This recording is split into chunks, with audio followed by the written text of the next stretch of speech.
All right, show me the money. NFL picks for week 11 here on the podcast. We are cruising through the season here. Join me today. Very excited we get a first-time guest on the podcast and making his just done the suffering debut. A member of my championship-winning fall softball team, Brendan Ahearn. So this is Brendan. How are you?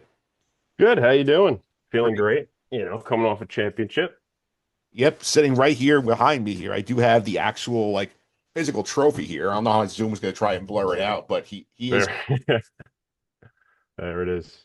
Yeah, so we actually had a fun fall because in the summer we played on opposite teams, but our two teams kind of came together for the fall, and we got the job done. Had a dramatic walk-off victory in the championship game last week.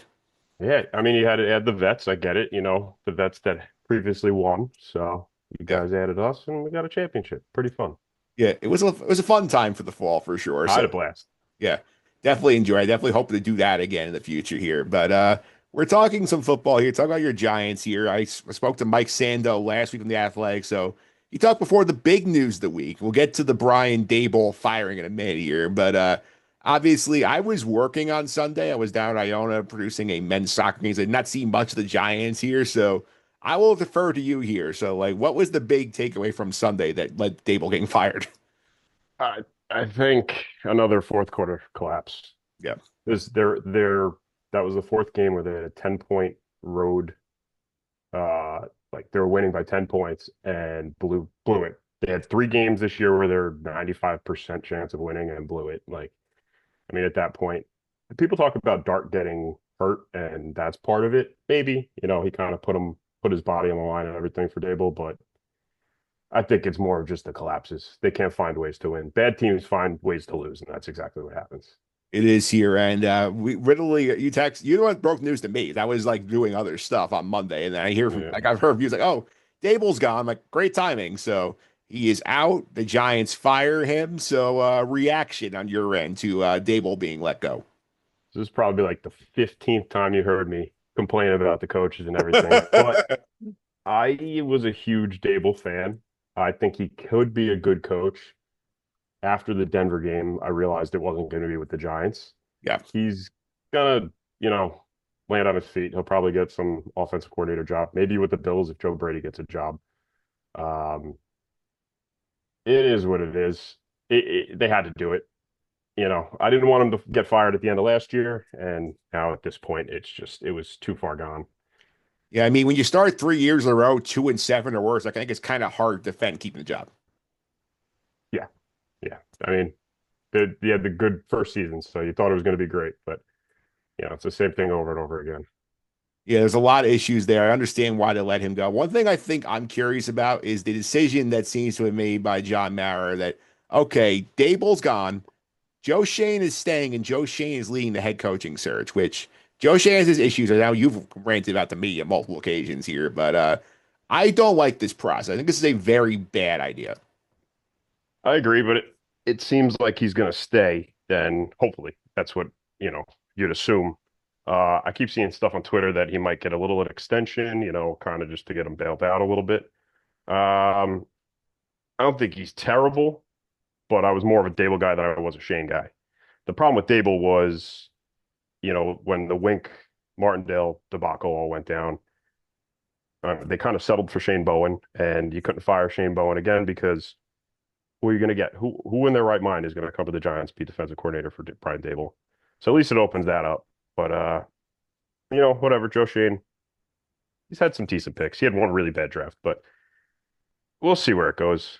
As long as he's here next year, he'll help find a new head coach. And I mean, I got a long list of guys I want, obviously. Um, You want Bill Belichick? uh, I'm not even kidding. I wrote down on my notebook right before I joined this, no Bill. No, Bill. You're out on no. No Bill. I mean, I love the guy. Like, did great things with the Giants, obviously with the Patriots. Too much baggage going on right now with the whole UNC stuff, and yeah, I think he's past that point. To I, come be a coach for a while in the NFL. I think Could be wrong. the funny thing is, I think if he hadn't gone North Carolina, I think he has the Giant job yesterday. Oh, if he stayed like as an analyst and stuff, yeah, Yeah, I think if you're he right. Yeah, I think if he's just, like calling into McAfee every week, doing Manning cast, I think he has the job. Yeah, I honestly, you might be right. But yeah, I mean, the whole girlfriend stuff, and she's in a lot of his business right now. So I want somebody that's all business. Yeah. And I'll go back to the Shane point a second here. My issues here are twofold. Number one, the Giants tried this twice before, where they kept the GM, fired the coach, lasted just 2 years before they're both gone again. And the other one here, the Tennessee Titans have been doing this. They've been firing coaches and GMs at the same table. It's working out great for them. So I don't think you want to be following the Titan business plan. Yeah, I mean the Bears were doing it too for a little while. Yeah. Uh, like I said, it's tough. I think his contract's up after the next season. Yeah. Like I said, I think he does get a little extension. He gets a little leeway. But if you get the right coaching staff in here, they got a ton of talent on the field. So you need somebody that's going to like really change this culture. I know we've been talking about this probably for 10 years, changing the culture. Um, Oh, yeah. They have. yeah, it's rough. But, Jets are Jets are killing it right now though. They haven't lost in 3 weeks as a recording. I know. I was listening to the Knicks episode and I'm like, you're talking about it. They might go a few weeks with winning. And I'm like, you know what? You might be right. Yeah, well, we're recording on before they play Thursday football. Expecting that run to end tomorrow against the Patriots. So that's a fact here. But Big spread. yeah, I'm not touching that spread. We'll get there. But No. the Giants play Sunday against the Packers here, who had another crazy loss here. Obviously, Dart probably not playing this game. Jameis Winston under center here. Do you think the Giants can be feisty? You get the little interim bump like you sometimes see with these teams who fire their coaches. If Russ played, Giants are going to lose that game. But I said if Jameis or Dart plays, I think they could win it outright. But the 7.5, they're covering. That's not a pick, by the way. That's just an honorable mention. That's not They, that's pick number four. yeah, there you go. I think you could get that, they get that bump, the post firing bump, and Jameis Winston's gonna let it fly. Too bad he's got nobody to throw to, but it'll be fun. It'll be a lot of fun. No love for Wandale Robinson or Darius Slayton. You know what, Slayton, if he can catch the ball, he's gonna get a ton of stuff over the top from Jameis, so you never know. Yeah, I think the thing I've seen it described as is like the best way to play. Like I forget, I think some of the athletic coined this. I love it. The dead cat bounce, sort of like you know that they're not going to do much, but like that first week or two after the interim comes in, you're Yeah, fired up, you're more alert, you're more on tap. So I'm about to say the quarterback change, like when you get that change of energy in the room. I think the Giants will be live in this game. yeah, yeah, and I mean it's a little bit of an audition for Mike Kafka too, so see where that goes. Yeah, I think if Mike Cass has a good finish this season with Dart and convinces him not to like give up his body every 3 plays running the football, I think he has a chance to get that job full time. Yeah, I mean, I just want, the old regime out at this point. But I mean, if he comes in and he does great, you got to give him at least an opportunity. Yeah, we do here. So let's get to the pick, which is the reason why you are here this week. Our softball teammate Nick D'Alessio stopped by last week. He went 1-2 on the week. He had the Raiders get the big number on Thursday night plus 9.5. They covered easily. I got a text Nick after. He's like, pick looks pretty good. I'm like, yes, it did. Next two picks, not Oh so much. You had yeah. the Bucks laying 2.5 against New England. They couldn't cover here. And the Panthers laying 5.5 against the Saints. I like that pick. Panthers didn't show up. So 1-2 for Nick. Not bad. I really like the Raiders pick. He actually convinced me to change it when I was listening to the podcast last week to change my pick to the Raiders. And man, he hit it. It made you some cash. Oh yeah. Yeah, so 1-2 on the week, 12-18 for team challenge on the year. I went 2-1 on the week last week.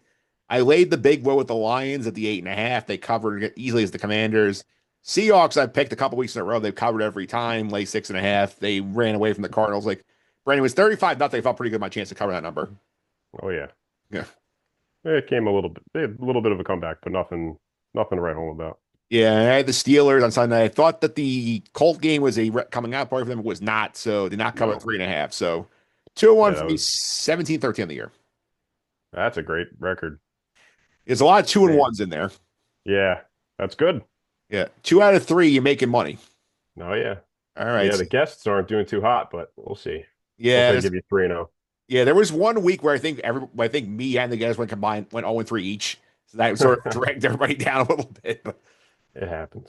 It does happen, but we're right here. Good due to the picks, which is the reason why you're here. Brendan, as the guest, you can go first. So where are you going with pick one? All right. Pick one. I'm going with Tampa Bay on the road, 5.5 at Bills. Um, both teams kind of came out flat. Bucks coming out of the bye. I know the Bills just got destroyed in Miami and they're coming home, so they're probably going to be a little ticked off. But the Bucks are a very underrated team. They're like their defense is just kind of under the radar. And I know it's hostile environment, but Baker is a complete gamer. Uh, he's building a rapport with these receivers, Tez, and obviously Ibuka's a stud. And his safety blanket's Kate Otten. So I just if they could get a little bit on the ground, I 5.5 is a big number for the Bucks. Yeah, Like that they should cover that. yeah, I They agree. could win. I do think this is a spot where Tampa, like, they're not getting enough respect. I know they didn't win against New England last week. They were very banged up offensively, but Baker, I think, will at least get you the backdoor cover in that game. I think that game is probably a field goal game in the direction. I think so, yeah. Like I said, I think the Bucks could win. I wouldn't be surprised, the Bills win, but it's 5.5. It's a kind of an odd number, but you're right. The field goal game seems kind of something that seems right. All right, let's pick one. We're going to pick two. Pick two, we're gonna do another road team. Another team coming off a bye. The Chiefs going to Denver, minus 3.5.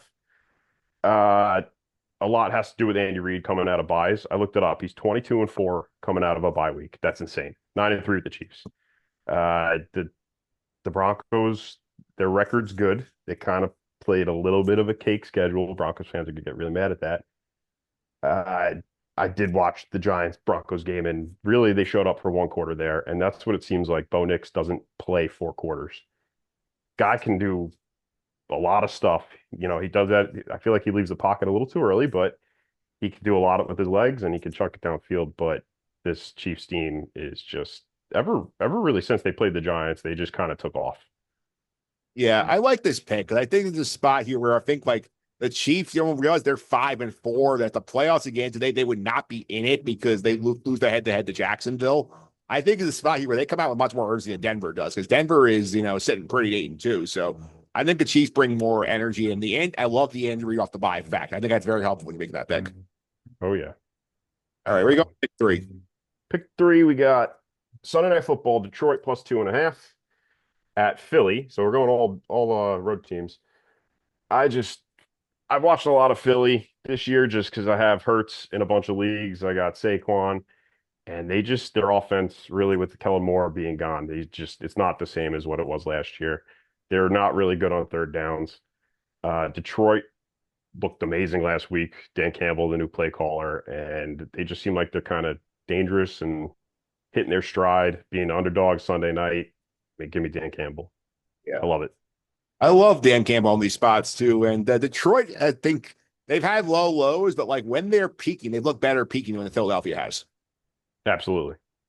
All right. So Brendan's picks are on the board. I'll start now. Pick one. We're going international here. We're going to the Sunday morning game in Madrid. We're going to, or Barcelona, whichever. Well, Madrid. I had to make sure I got the right city, but lay the 2.5 points to the Dolphins against the Commanders here. Miami looked very good against Buffalo. Mike McDaniel, I think, coaching a little freer now. He feels like he's got job security. The Commanders are basically limping down the stretch here. Everybody's injured. I don't think that too many of these guys are going to care too much at this point because I think they know their season is cooked. Miami has a little pride here. I think they are going to come out and put out a good effort here. I'm laying 2.5 points. Which means I win by 3. I get the number here. I feel like Miami's playing better than Washington right now. I'll take the Dolphins and win their third game in 4 weeks and go with Miami pick one. I like that a lot because I mean they're just playing for Mike McDaniels. They're a weird team, but they really do like to play hard. And you're right, the Commanders they just once Daniels went down, it's just they're not the same. Yep, that's pick one. Pick two. Two NFC West games playing against each other. I'm going to both of them. I'll start with the big game, the Seahawks and the Rams. I will take the 3.5 points with the Seahawks here. This game, once I saw it jump the hook, I'm like, I gotta take it. Seattle is in here. They have a great defense. They can throw the ball with Darnold. I know Stafford's on a historic year where he's thrown 4 touchdowns, no picks in 3 straight games. But in a game this tight, I think it's a field goal either way. I'm simply taking the fact I got the hook. So give me the Seahawks, pick 2. I almost picked that game. I'm glad I gave it to you so you could pick your Seahawks. Uh, they just seem like the more complete team. And don't get me wrong, I love Stafford. Stafford's one of my favorite players growing up and stuff. Watching him, he's incredible. It just seems like the Seahawks are just a way more complete team. And you get 3.5 points. That's big. Yeah, this will be the 4th time in 5 weeks of taking the Seahawks. They've won the previous 3. All right, I like it. All right, that's pick 2. Pick 3. I mentioned I'm doing both NFC West games. I'll lay the 2.5 with the 49ers against the Cardinals here. I think the Cardinals are on the way down. Jacoby Brissett got exposed here. I know the 49er defense is worrisome, but I think the Cardinal defense is messy. I think whoever plays quarterbacks have a good day. I think so like Ricky Pearsall might be back. George Skill's have a big day. McCaffrey's McCaffrey. I think it's a game where San Francisco wins by a touchdown. I think they know they need to get this win to stay in the wild card hunt. I don't know if they're winning division at this point, but I'll lay the points to the 49ers. I like it. You win by a field goal. It's pretty nice. And Cardinals, another weird team. They show up, and then last week you're right, they got exposed. That was it. All right, so let's reset the picks of the week. Brendan's gone 3 road teams. The Chiefs laying 3.5 in Denver against the Broncos, arguably the game of the week. Lions plus 2.5 Sunday Football in Philly. Bucks getting 5.5 in Buffalo against the Bills. My picks: the Dolphins laying 2.5 in Madrid against the Commanders. The Seahawks getting 3.5 against the Rams on the road. And the 49ers laying 2.5 in Arizona against the Cardinals here. So those are your picks for week number 11 here on the podcast. And I got to say, after a few lackluster weeks of games, Brian, we got a pretty good slate throughout. Absolutely. I'm excited. Yeah. Excited to see that here. Also excited for next week's guest. One of the hosts of the Sorry to Interrupt podcast, Tom Bocchino, stopping by. We're going to talk about our Jets. I haven't had a Jet guy on since the trade deadline debacle because infamously, Nick and I recorded last week about 15 minutes before Sauce Gardner got traded. That's wild. It's crazy timing. Yeah. I was waiting for you guys to talk about it. Yeah, it was one of those things where literally I got off the air. Just this is a little inside baseball for the pod listeners here. I texted Nick about like 10 minutes after the deadline, after the pod. I was like, oh, they traded Sauce Gardner for multiple first-round picks. I got to wait now and do the rest of this podcast. It was a great trade for you guys. I think you guys made out pretty well. Sauce a great player, but Yeah. rebuilding. And I missed the Jet win on Sunday. I was working. So like I somehow missed the ugliest win of all time. Yeah, I actually started the Jets in a my work league for defense and didn't watch the game at all. And I look and I got 2 touchdowns. Pretty sweet. Yeah, that's a nice surprise when you look there. It's like, oh, Yeah. at 12 extra points. Okay. Yeah. But pretty ugly start in the Jets, but I'll take it. They came through. We'll take it here. How's the fantasy team doing, by the way? I got, I'm in like 8 or 9 leagues. So we got 2 very unsuccessful. The rest I should be making playoffs. Yeah, so I basically one league, the league I run, I'm in first place. There you go. The other league I'm in one game out of the playoffs. Okay. But that team, I'm really just trying to stay afloat and hope Joe Burrow comes back. I heard he's practicing. He is practicing. He said he wants to come back in week 13. So They got to win a game or 2, so that way he's incentivized to come back. That Jets loss is actually huge for them. that's They're a 3-6. They could be 4 or 5. yeah, that was a big one. Plus them like blowing the cover against the Bears also. Yep. Oh my God. That was wild. It was absolutely wild, Brendan. Thanks for all the time. Really appreciate it. Thank you. It was an honor to be on.